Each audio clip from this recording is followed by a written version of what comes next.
हम बात करने वाले हैं फिनेंशियल इनसिक्योरिटी की, वित्तीय असुरक्षा की, क्योंकि हमारे इस सेशन का ही नाम है फिनेंशियल फ्रीडम समिट। तो वित्तीय असुरक्षा क्या है? जब मनी9 ने अपने पर्सनल फाइनेंस सर्वे को किया, जिसमें हमने 35,000 फैमिली से बात की, उसमें हमें ये पता चला कि ऑलमोस्ट 65% फैमिलीज जो थी वो फिनेंशियली वल्नरेबल थी, विच मीन्स कि अगर उनके सामने कोई फिनेंशियल इमरजेंसी आ जाती है, so they didn't have enough money, उनको कर्ज लेना पड़ रहा था। 5 साल में ऑलमोस्ट 67% फैमिलीज़ ने अपनी जो सेविंग की थी, किसी ने शायद घर खरीदने के लिए, बच्चों को पढ़ाई में भेजने के लिए, जो भी छोटी मोटी सेविंग थी उसे तोड़ना पड़ा। क्यों? क्योंकि इमरजेंसी फंड नहीं था, बीमा नहीं था, सोचा ही नहीं मुझे क्या होने वाला है, मुझे क्या बीमा की ज़रूरत है। जीवन बीमा के बारे में अक्सर जब मैं लोगों से बात करती तो कहते हैं यार हमारे मरने के बाद मिलेगा, क्यों लें, क्या फ़ायदा है, इसमें तो कोई रिटर्न नहीं मिल रहा है। हेल्थ बीमा, मैं तो बहुत हेल्थ हूँ, मुझे क्या होने वाला है। और ये सारे जो इग्नोरेंसेस है ना, that has led to financial insecurity, और इसको कैसे एड्रेस किया जाए इस पर हम बात करेंगे। तो सबसे पहले Hemant Rastogi, CEO Wise Invest. Hemant sir, आपके साथ मैंने इतने सारे शोज़ किए हैं, लेकिन इस सवाल का जवाब क्या आप मुझे दे सकते हैं कि भारतीय इतने फिनेंशियली वल्नरेबल क्यों है, और क्या किया जा सकता है कि वो फिनेंशियली वल्नरेबल नहीं हो? क्योंकि मैं जितने लोगों से इंटरेक्ट करती हूँ, आप मेरे से डबल लोगों से इंटरेक्ट करते होंगे। आई थिंक प्रियंका, ये बहुत ही इंपॉर्टेंट इशू है, और मैं कहूँगा कि हम सभी के अलग अलग कारण हो सकते हैं फाइनेंशियली इनसिक्योर फील करने के, बट ब्रॉडली हम कब फाइनेंशियली इनसिक्योर फील करते हैं? जब हमें लगता है कि हमारे पास एडिक्वेट पैसा नहीं है, या इन द कॉन्टेक्स्ट ऑफ जिस सोसाइटी में हम रहते हैं हमको लगता है उसके मुकाबले में हमारे पास पैसा नहीं है। आपके खुद के सर्वे में जो बात आई कि 65% लोगों को लगता है कि हम फाइनेंशियली इनसिक्योर हैं। इसी कॉन्टेक्स्ट में मैं रेफर करना चाहूँगा कुछ 2 सर्वे जो यूएस में हुए पिछले साल, जो फोर्ब्स एडवाइज़र और ब्लूमबर्ग वेल्थ ने किए। वहाँ पे 75% लोगों ने कहा कि हमें लगता है समवट हम लोग कि हमें डर लगता है कि हमारे पास फाइनेंशियल सिक्योरिटी है कि नहीं। अब जैसा मैंने कहा, हमारे कारण अलग अलग हो सकते हैं। उसमें जो टॉप 10% टैक्स पेयर्स थे यूएस के, वो भी थे, उसमें मिलेनियर्स भी थे, और उनको कारण पूछा कि आपको क्यों लगता है कि आप इनसिक्योर हैं। उनको लगता है हमारे पास और पैसा होना चाहिए, तो कारण अलग। 80% लोगों को लगा कि शायद हमारे पास इतनी क्षमता नहीं है कि हम हाउस होल्ड के चैलेंजेस अगर कोई आए या इमरजेंसी आए तो उसको हम हैंडल कर पाएँ। 60% को लगा कि डेट का जो लेवल है वो हमारे लिए प्रॉब्लम है। आई थिंक वही चीज़ बेसिकली हमारे यहाँ पे हम देख रहे हैं। फैक्टर्स कॉमन जो फैक्टर्स हैं वो कॉमन होते हैं। 2 चीज़ें देखिए, एक्सटर्नल फैक्टर्स हैं और इंटरनल फैक्टर्स हैं। मैं इसको थोड़ा सा बताता हूँ डिटेल में। एक्सटर्नल फैक्टर्स का मतलब क्या है? वो फैक्टर्स यानी जो हमारे इकोनॉमिक और जो हम जिस सोसाइटी में हम रहते हैं, राइट, बेसिकली इकोनॉमिक, उसमें क्या होता है? जॉब लॉस का डर हो सकता है, राइट, हमारे इनकम लेवल्स वो कम हो सकते हैं, हाई कॉस्ट ऑफ लिविंग हो सकता है, राइट, जिससे हमें लगता है कि हमारे पास शायद पर्याप्त पैसा नहीं है, वेल्थ की इनइक्वालिटी हो सकती है। पर्सनल लेवल, जो इंटरनल फैक्टर्स की मैं बात कर रहा हूँ, वो पर्सनल लेवल पे है, और वो रिलेटेड है हमारी सेविंग और इन्वेस्टमेंट की प्रोसेस से। हमारी लैक ऑफ सेविंग्स, हम सेविंग नहीं करते, हमारा प्रोसेस बिल्कुल ठीक नहीं है। हम रिस्क मैनेजमेंट को जितना इंपॉर्टेंस देना चाहिए वो नहीं देते हैं। रिस्क मैनेजमेंट का मतलब ये है कि हमारे पास हेल्थ इंश्योरेंस हो, हमारे पास लाइफ इंश्योरेंस हो, हमारे पास इमरजेंसी फंड हो। आपके ही सर्वे में ये चीज़ बाहर आई कि 22% लोगों को अपनी लाइफ टाइम सेविंग को ख़त्म करना पड़ा वो मेडिकल इमरजेंसी को टैकल करने के लिए। दूसरा आई थिंक इम्पॉर्टेंट रीज़न है जहाँ पे हमें लगता है कि लोगों को वेल्थ क्रिएशन नहीं होता और जो इनको लगता है कि फाइनेंशियल इनसिक्योरिटी है, और वो कारण है over reliance on traditional investment options, right, कि हमारा पैसा जो है बैंकों में रहे। अभी भी हम देख रहे हैं बैंकों में रहे हमारा पैसा, या फिर लाइफ इंश्योरेंस प्रोडक्ट खरीद लें, या फिर स्मॉल सेविंग में रहें। तो क्या होता है कि आप सेविंग भी कर रहे हो, आप सब कुछ कर रहे हो, लेकिन आपकी वेल्थ क्रिएट नहीं हो रही।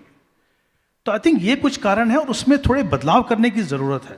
थोड़े से संक्षेप में बता दूं कि जैसे मुझे लगता है हमारा जो ज़्यादातर लोगों का जो प्रोसेस है सेविंग करने का, वो ये है कि पहले खर्चा करेंगे और फिर हम बचाएंगे।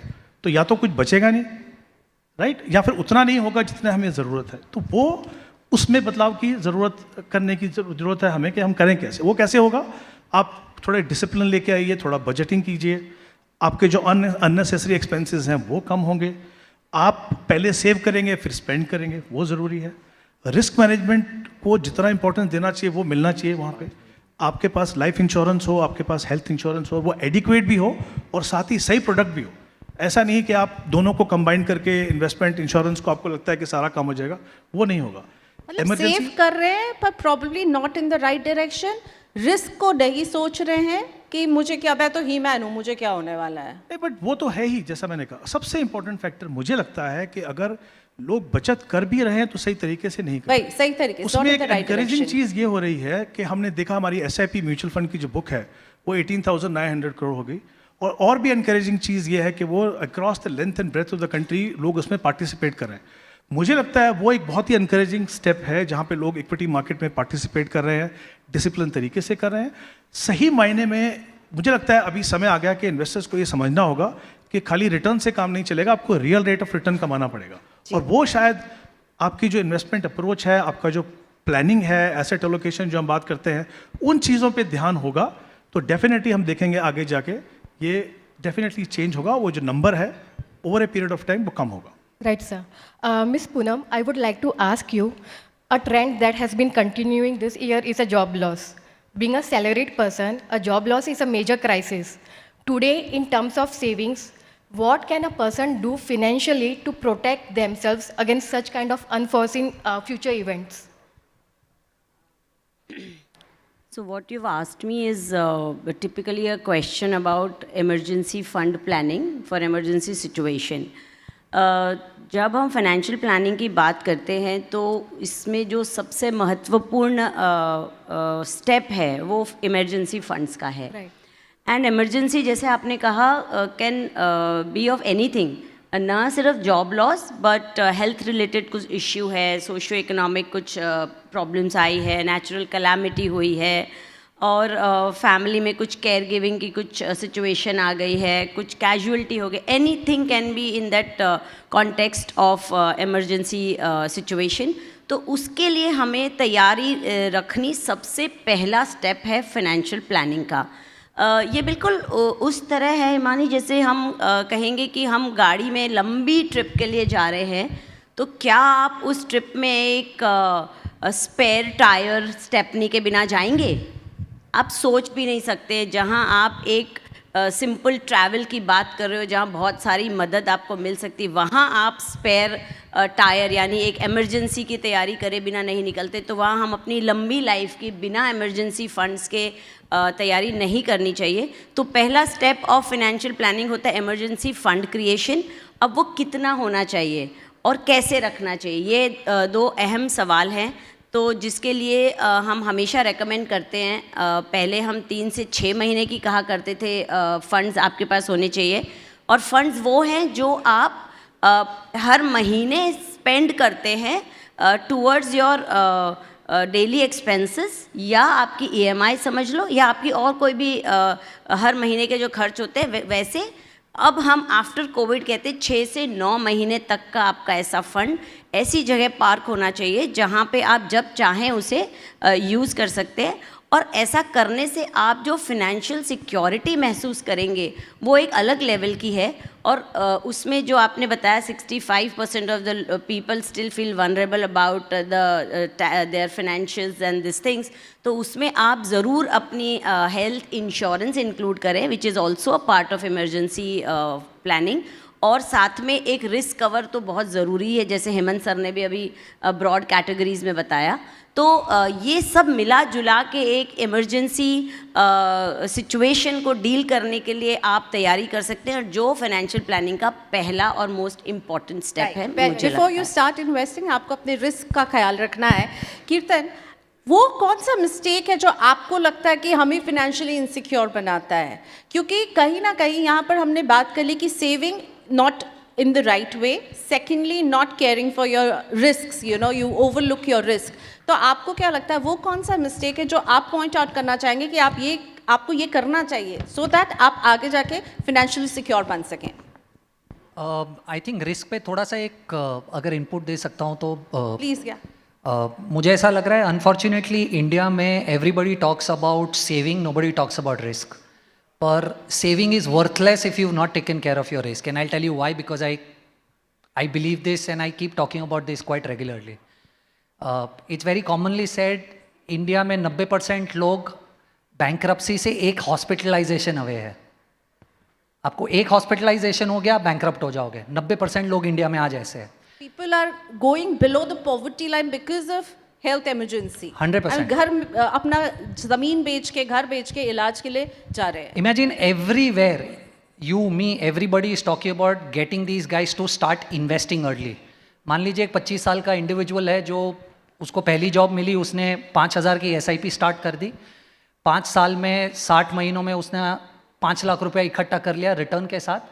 एक हॉस्पिटलाइजेशन और उसको शायद पर्सनल लोन लेना पड़ेगा उसको भरने के लिए. तो क्या आपके इन्वेस्टमेंट का कुछ भी फ़ायदा हुआ? मेरे हिसाब से नहीं, राइट? तो I think the biggest thing that everybody has to understand, at least the way I look at it, is investment is worthless unless you have your risk covered, right? हमें ऐसा लगता है 25 साल की एज पे मुझे क्या होगा इन टर्म्स ऑफ हेल्थ, मुझे क्या होगा in terms of life, but उतना छोटा सा पैसा कंट्रीब्यूट करके फिर अगर आप इन्वेस्टमेंट करेंगे तो उस इन्वेस्टमेंट को आप रीप भी कर पाएंगे, वरना इन्वेस्टमेंट आप रीप भी नहीं कर पाएंगे. तो मुझे ऐसा लग रहा है आई विल कंकर with what even both of them were saying कि रिस्क मैनेजमेंट पे ध्यान नहीं दोगे तो इन्वेस्टमेंट करके कोई मतलब ही नहीं है. तो गए काम से आपकी गाड़ी जो है वो रोड पे चलने के पहले ही ऑफ रोड हो जाएगी. मोहित, एक समस्या जो हम देखते हैं कि जो सबसे लोअर रंग है उनके लिए सरकार की बहुत सारी सोशल सिक्योरिटी स्कीम्स हैं जो उनकी मदद करती हैं. आयुष्मान है भाई जो आपको मदद करता है, प्रधानमंत्री बीमा योजना है, प्रधानमंत्री दुर्घटना योजना भी एक है. तो और जो सबसे ऊपर है वो अफोर्ड कर सकता है, वो जाएंगे, कीर्तन, पूनम, हेमंत या आपसे एडवाइस लेंगे, हर्ष से एडवाइस लेंगे, वो निवेश करेंगे, वो PMS में निवेश करेंगे, सिप करेंगे, जो भी उनकी पॉकेट अलाउ करेगी. पर जो मिडिल है, the middle of the pyramid, जो कि कमा रहा है, जो यहाँ पर एक ऑडियंस ने भी ये कहा था, जो कमा रहा है, जो समझता है उसको ये सब करना चाहिए, वो ये नहीं कर रहा है. आपको नहीं लग रहा उसको थोड़ा एक्टिवेट करने की ज़रूरत है? वो कमा रहे हैं पर प्रॉब्ली वो कहीं निवेश नहीं कर रहे हैं, उनको क्या डर सताता है? और आपको लगता है वहाँ पर असली निवेश अगर आ जाए तो हमारा देश ज़्यादा फाइनेंशियली सिक्योर बनेगा? जी, तो प्रियंका, मुझे ऐसा लगता है कि every generation has gone through its own experiences. When they grow up with certain social attitudes and financial preferences. तो अगर आप US का एग्जाम्पल देखेंगे तो वहाँ पर जो बेबी बूमर्स थे जो कि अभी आ रहे हैं वो फिनेंशियली बहुत सेवी थे, पर वो धीरे धीरे रिटायर हो रहे हैं. उसके बाद की जो जनरेशन आई US में, they went through a lot of economic challenges and hardships. So their attitude overall towards finances is not so bold, not so risk taking. So perhaps एक बहुत बड़ा रिस्क जो वर्ल्ड वाइड दिखता है कि जब ये जनरेशन आगे आएगी और पुरानी जनरेशन जब रिटायरमेंट के पास जाएगी और अपने एक्विटी निवेश को कम करेगी तो क्या होगा, वर्ल्ड ऑफ फाइनेंसेस में क्या होगा, राइट? तो उसी तरह से भारत की जो जनरेशन्स उभर कर आई है, सब ने अपने अपने दौर देखे हैं और आप जिस दौर में पले बड़े होते हैं उसी हिसाब से आपका एक मानसिक साइकोलॉजी जो कहते हैं वो बन जाता है निवेश को लेकर भी. तो यहाँ पर बहुत ज़रूरी है कि बचपन से ही आप उस तरह के एजुकेशन को बूस्ट करें जहाँ पर आपको financial education, financial importance, personal finance ये सब सिखाया जाए. आज के स्कूल कॉलेजेस में, और शायद मुझे पता नहीं है कि मैंने कभी भी वो कोर्स पढ़ा भी था या देखा भी था, हमको कभी सिखाया नहीं गया. अब शायद करियर चॉइस के कारण हमने ये सब सीखा है और पढ़ा है, बट वो सिखाया नहीं जाता है. तो ये जो मिडिल इनकम ग्रुप है प्रियंका, इन्होंने इसे कभी देखा नहीं है, समझा नहीं है, तो इनके पास इतने ज़्यादा उपाय नहीं थे. ये अभी बिकॉज मार्केट्स ऐसे हैं, हम लोग सब बात करते हैं, चर्चा करते हैं, आप सुपर ऐप लेके आ रहे हैं, आप TV पर आ रहे हैं, ये सब बता रहे हैं, तो ये लोग थोड़े से जागरूक हो रहे हैं और जान रहे हैं. इनके लिए भी अगर आप देखें तो फिनेंशियल प्रोडक्ट्स को डेमोक्रेटाइज किया जा रहा है, छोटे छोटे पीसेस में लाया जा रहा है. आज आपका जो सिप था वो 1000 रुपये से 500 रुपये, बात चल रही है 250 रुपये की, और 100 रुपये पे भी अवेलेबल है, राइट? अगर आप ओवरऑल मार्केट को खरीदने जाएं तो आज 1,30,000 रुपये का निफ्टी आता है पूरा, पर आप उसे 1000 रुपये में भी खरीद सकते हैं. ये शायद आज के मिडिल इनकम ग्रुप को पता नहीं है. उन्हें लगता है कि अभी भी बहुत रिस्क है, बहुत पैसे की ज़रूरत है, बहुत समझदारी चाहिए, बहुत एजुकेशन चाहिए मुझे निवेश के लिए, और ऐसा नहीं है. तो इन सब मिथ्स को बस्ट करने के लिए lot of financial education is required, lot of awareness is required. जैसा मुझे लगता है कि इस तरह के जो आपके कार्यक्रम हैं या जो आपके ऐप्स हैं उसे लेकर आ रहे हैं, तो नॉलेज गैप को फिल करने की ज़रूरत है. कैसे मालिक? Mr. Harshvardhan, I would like to ask you, so the importance of asset allocation cannot be undermined, especially when we have so many asset classes. It gets confusing for the investors also. So, sir, why investing as per the asset allocation is very crucial for the investor nowadays? Himali, I'll tell you, when you're creating a portfolio, you cannot create a portfolio with just one asset. Like could not be only equities, only debt, it has to be a mix of everything. Okay, और ये क्यों ज़रूरी है? So like when you are even eating your food, आप सिर्फ vegetables लेके नहीं बैठते, right? I mean you have a mix of things. एक इन्वेस्टर को क्या समझना है कि हर asset class will have their unique characteristics. Okay, so while one will give you capital protection, the other will give you capital growth. Okay, so you have to have a mix of everything. तो आपका capital safe भी रहे, preservation mode में भी रहे और growth भी करे. अब एक इन्वेस्टर को ये डिज़ाइन करते वक्त किन बातों का ध्यान रखना है? सो पहली बात आपको क्या ध्यान रखनी है कि आपका प्राइमरी ऑब्जेक्टिव क्या है. लाइक फॉर एग्जाम्पल हमने इमरजेंसी फंड की बात की, Poonam has spoken about emergency fund. आप अगर इमरजेंसी फंड बना रहे हो, आपका प्राइमरी ऑब्जेक्टिव क्या है? लिक्विडिटी. उसमें आप रिटर्न्स, आपका प्राइमरी ऑब्जेक्टिव नहीं है. रिटर्न साथ में मिलेगा, दैट इज फाइन, बट आपका प्राइमरी ऑब्जेक्टिव जब आप इमरजेंसी फंड कहते हैं उसका मतलब क्या होता है कि जब मुझे पैसे चाहिए, मेरे कैपिटल पे कोई लॉस नहीं हो और मैं निकाल सकूं. तो आपका प्राइमरी ऑब्जेक्टिव था लिक्विडिटी.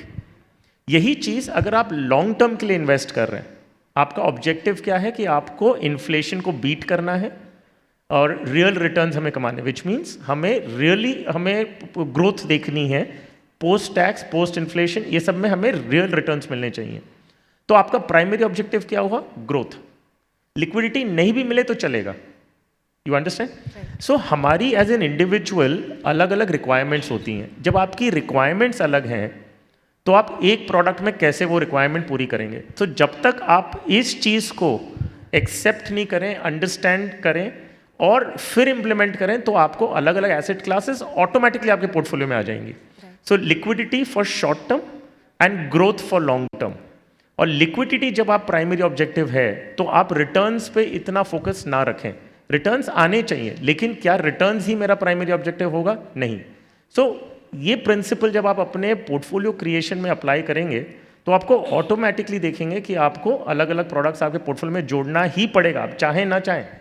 अब प्रॉब्लम कहाँ होती है कि हमें इस चीज़ का ज्ञान ही नहीं है. जब हम इन्वेस्ट करना शुरू करते हैं, हमारे नेबर ने मार्केट में बहुत पैसे कमा लिए तो मुझे वही करना है. हमने ये सोचा ही नहीं हमें एक्चुअली प्लानिंग स्टेज पे क्या करना है. So I think answering your question in one line, आपकी ज़रूरतें अलग हैं, हर प्रोडक्ट अलग तरीके से बिहेव करता है, तो आप अपनी ज़रूरतों के हिसाब से अपने प्रोडक्ट्स को चूज करें. सो एसेट एलोकेशन अपने आप अपनी जगह पे आ जाएगा. राइट, क्योंकि मेरी फाइनेंशियल प्लानिंग और हिमालय की फाइनेंशियल प्लानिंग और आपकी फाइनेंशियल प्लानिंग अलग होगी और हमें अपनी ज़रूरतों के हिसाब से उसे करना चाहिए. समय कम है और मैं इसीलिए अब इस सेशन को रैप करूं, उससे पहले मैं चाहूँगी कि एक सर्टिफाइड फाइनेंशियल प्लानर का रोल क्या होता है कि वो मेरी कमाई, मेरी बचत और मेरे फ्यूचर गोल्स के बीच में एक जुगलबंदी ला सके. अब मैं आप लोगों को गाने के लिए तो नहीं कहूँगी, लेकिन उस जुगलबंदी का एक एक मंत्र मैं आप लोगों से लूँगी, क्योंकि हमारा टाइमर देखिए टिक टिक कर रहा है तो मेरे पास उतना ही समय है. सो मैं हेमंत सर आपसे शुरू करती हूँ. वो जुगलबंदी का आपका क्या मंत्र होता है किसी को समझाने के लिए? भाई तुम्हारी कमाई, तुम्हारी बचत, तुम्हारा निवेश और तुम्हारा भविष्य, इन सब का जुगलबंदी कैसे आप लाते हैं? मुझे लगता है वो जुगलबंदी ऐसे होती है कि एज एन एडवाइज़र आप उनकी ज़रूरत को समझने की कोशिश करते हो, आप उनको सोल्यूशन बताते हो. पर मुझे लगता है from investors point of view ये बहुत ही इंपॉर्टेंट है कि इस जो प्रोसेस है उसके अंदर बहुत ही एक्टिवली आप पार्टिसिपेट करो, क्योंकि आपसे बेहतर कोई नहीं समझता कि आपकी रिक्वायरमेंट क्या है. शायद आपको इनिशियली इतनी नॉलेज ना हो कि आप समझें, बट धीरे धीरे आप एक बेटर इन्वेस्टर बनेंगे, एक वेल इन्फॉर्म्ड इन्वेस्टर बनेंगे और आप देखेंगे कि आप जो डिसीजन ले जा रहे हैं उनको आप समझेंगे कि क्यों ले रहे हैं और कौन डिसीजन हम क्यों नहीं ले रहे. तो मुझे लगता है जुगलबंदी तभी होगी जब दोनों तरफ से पार्टिसिपेशन होगी. पैसों से सच बोलो. हमारे एक कीनोट स्पीकर कह रहे थे सच बोलना होगा भाई, कि गाड़ी से ज़्यादा इंपॉर्टेंट रिटायरमेंट प्लानिंग है. पूनम मैम, आप कैसे जुगलबंदी का आपका मंत्र क्या होता है लोगों के लिए? मैं एकदम टीचर की तरह लग रही हूँ, लेकिन टीचर हूँ नहीं. मुझे लगता है कि सभी को निवेश करने के लिए, अपने गोल्स को अचीव करने के लिए एक प्रोफेशनल की हेल्प लेनी चाहिए. प्रोफेशनल फाइनेंशियल प्लानर के साथ चलना चाहिए और उसके साथ हैंड होल्डिंग करनी चाहिए विद पेशेंस. तो मुझे लगता है patience is the key for wealth creation and achieving your goals with a proper guidance. But that's difficult. कीर्तन, अब तो सब DIY हो रहा है. आप इतने सारे वीडियोस बना रहे हो, आपके साथ साथ इतने सारे यूट्यूबर हैं, लाखों उनके फॉलोअर्स हैं, वो वीडियो बना के बता रहे हैं मुझे ऐसे करो निवेश, किसी के पास मत जाओ. और यहाँ पूनम मैम और हेमंत सर कह रहे हैं कि आपको एक एडवाइज़र अच्छा चाहिए. आई थिंक 2 पार्ट्स में इसका आंसर देना चाहूँगा. पहले तो इसका रीज़न है कि आप इसे पर्सनल फाइनेंस कहते हैं, तो मेरी वीडियो देखकर उसमें इन्वेस्ट मत कीजिए, क्योंकि वो किसी के लिए एप्लीकेबल हो सकता है, किसी के लिए एप्लीकेबल नहीं हो सकता, because it is very personal to each one of you. And दूसरा मुझे ऐसा लग रहा है जैसे रिस्क इंडिया में बहुत बड़ा प्रॉब्लम है, इंडिया में अंडर इन्वेस्टमेंट उससे भी बड़ा प्रॉब्लम है। आज अगर कोई एक इंडिविजुअल 5,000 रुपये की SIP कर रहा है, वो एक्चुअली 20,000 रुपये की कर सकता है, पर उसको पता ही नहीं है कि उसे 20,000 की करनी है या करनी चाहिए। तो आई थिंक हैंड होल्डिंग में मेकिंग श्योर कि आप ऑप्टिमम इन्वेस्टमेंट करा पा रहे हो इन्वेस्टर से, ये भी बहुत इंपॉर्टेंट है as a professional. Okay, so don't underinvest. Mohit, आपका जुगलबंदी का मंत्र क्या है? प्रियंका, टाइमलेस क्लासिक है, income minus investments is equal to savings. और आई थिंक अगर हम लोग सब अपने अपने जीवन में इसे फॉलो कर लेंगे तो कभी किसी को दिक्कत नहीं आएगी। Everyone has to learn to live below their means, and that's the. तो पूरा बैलेंस बनाने की जिम्मेदारी हम पर है। हर्ष, आपका मंत्र क्या होता है? आप क्या कहते हो? कैसे कमाओ, कैसे बचाओ, कैसे निवेश करो? सो प्रियंका, कीनोट स्पीकर की जो लाइन थी कि ट्रूथ क्रिएट्स वेल्थ, तो that is actually right. I tell you why. Because एक इन्वेस्टर को ये समझना है कि मुझे कितना आता है। Most of the investors I think overestimate their own ability to invest, quite honestly. So हर एक इंसान की स्पेशलाइजेशन होती है, एक्सपर्टीज होती है। अर्जुन से बेटर कोई वॉरियर महाभारत में था नहीं शायद, but he also had Krishna to guide him. Okay, so मुझे कुछ आता है इसका मतलब नहीं कि मुझे इन्वेस्टमेंट करना भी आता है। So you have to understand कि आप अपने आप से ट्रूथफुली पूछिए कि क्या मुझे इस फील्ड की एक्सपर्टीज़ है। अगर नहीं है, लाइक मुझे बहुत सारी चीज़ों की एक्सपर्टीज़ नहीं है, मैं उसकी सर्विसेज किसी और से लेता हूँ। सो येस, आपको प्रोफेशनल हेल्प लेंगे, आप सही तरीके से कर पाएंगे। मुझे कोई चीज़ की जो मेरी फील्ड ऑफ एक्सपर्टीज़ नहीं है, मैं किसी और से हेल्प लेता हूँ। मुन्ना भाई मूवी में एक एग्जाम्पल और था, जब बोमन नारायण ने कहा था कि मुझे मेरी डॉटर का जब ऑपरेशन करना रहेगा, मेरे हाथ कांपते हैं, राइट? और यहाँ पे DIY जो आपने कहा, सभी अपने आप पे ऑपरेशन कर रहे हैं, सब बायस्ड हैं। So you can not take the right decision. So it is there in writing, लेकिन अगर आपको खर्चे बचाने हर चीज़ में, the bigger price you going to pay in your portfolio valuation, that's all. Right, so what I understand कि हमें जो सिर्फ करना वो ये करना है, इनकम माइनस इन्वेस्टमेंट, राइट? वही पैसा आपका है, तो इनकम से पहले इन्वेस्टमेंट हटाइए, फिर वो पैसा, और पैसों से सच बोलिए। हमारे कीनोट स्पीकर ने भी कहा और हमारे पैनलिस्ट भी से अग्री करें। Thank you so much all of you for your valuable insight into personal finance. It was really lovely talking to you guys. Thank you so much. And please wait, over to Gaurav. Thank you Priyanka, thank you Himali. एक बार जोरदार तालियां हमारे panel के लिए। सभी experts का बहुत धन्यवाद। और अब मैं मनी9 के कार्यकारी संपादक शुभम शंखधर से आग्रह करूंगा कि वो मंच पर आए और हमारे पैनल के सभी एक्सपर्ट्स को सम्मानित करें, प्लीज।